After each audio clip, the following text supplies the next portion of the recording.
Okay. I'm Kim Buckman, the Director of Support Coordination for County Connections, and this module is on motivation to work. Throughout this module, you will learn strategies which can be used to guide meaningful conversations that can impact positive change. Please keep in mind that employment is change. It's change to those who have never worked. It's change to those who have grown up in a culture where employment wasn't common. And it's change for those who have held maybe only one job in their lifetime. For many, it's a new pathway. So throughout this module, you'll learn strategies to overcome barriers to change and barriers to employment. A common strategy to approach change is motivational interviewing. It's traditionally a therapeutic model, but has been adopted by many professions in many different situations to address change. Motivational interviewing is a conversational approach and it's person-centered. It avoids confrontation around resistance and ambivalence to change, and it prompts individuals to contemplate the idea of change. This approach strengthens an individual's motivation to commit to change or to a new pathway because the motivation is internal versus someone telling them what to do. The first step to eliciting change is to build a strong rapport. A strong rapport helps us lead conversations and helps us learn more about an individual's vision and trajectory. To build a strong rapport, first start with finding similarities and emphasizing those. Mirror your body language and your posture when talking with an individual and show an understanding of the individual's beliefs, values, history, and current situation. Stay positive and show a genuine interest in the individual.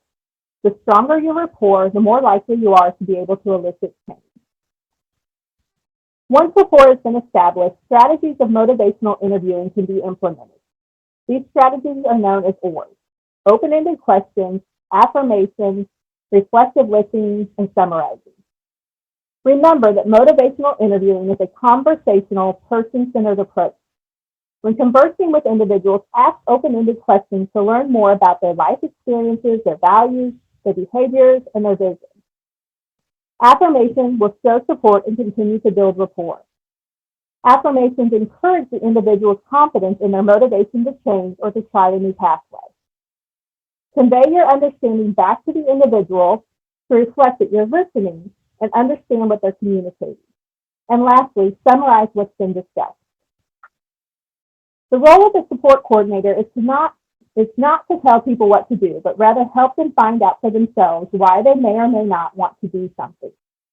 The key principles of motivational interviewing can be applied to do this. Start by developing discrepancies. Help people identify and make sense of discrepancies. For example, a mother might say she doesn't want her son to work, but she also says she doesn't want him to sit at home all day. Express empathy and an understanding of the individual's concerns or reasons. Amplify ambivalence. Help people explore reasons to change compared to reasons not to. Avoid confrontation and roll with resistance. Remember, it is not our role to judge or to tell people what to do. And support self-efficacy. There is no right way to change. We may need to be creative with problem solving to help people believe that employment is possible. There are two things that hinder change: resistance and ambivalence. These hindrances can be internal or external.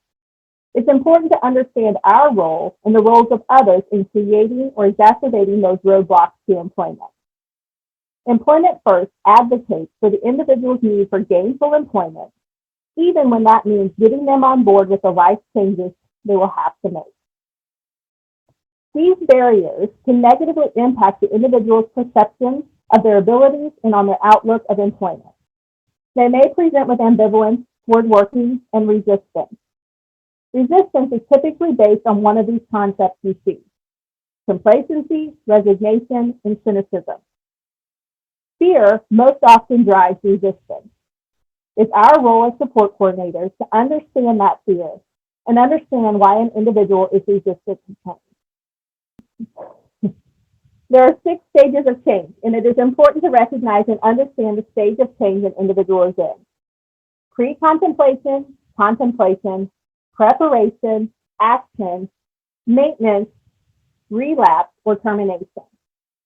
People typically think of this in terms of addiction or substance abuse, but relapse is simply falling back into a previous choice. For example, if an individual wants to work but doesn't take care of their hygiene and ends up putting their employment at risk, that's relapse. Observe the individual and determine what stage they are in. Once you recognize and understand the stage of change an individual is in, the best way to support them is to meet them where they are. Individuals must choose and commit of their own accord. Service coordinators facilitate the process but do not make the decisions for the individuals. And this is not a quick process. For some, it's a lifelong process. When an individual is in the pre-contemplation stage, the SC should show empathy. In the stage of contemplation, the support coordinator should help the individual explore the idea of change and amplify ambivalence. When they reach the preparation stage, the support coordinator helps them clarify their plan and set goals and put their plan into action. When they're in the action stage, we monitor that plan and set goals as needed. When someone falls back into a previous choice, it's the role of the support coordinator to help them regroup. As support coordinators, three of the most important stages of change are preparation, action, and maintenance. This is where you play a larger role of helping the individual plan, set goals, and work with the individual to prevent relapse into old choices and throw their trajectory off target. And as you work with an individual to set goals, ensure they are SMART goals: specific, measurable, achievable, relevant, and time-bound. This will help the individual maintain the change they have chosen.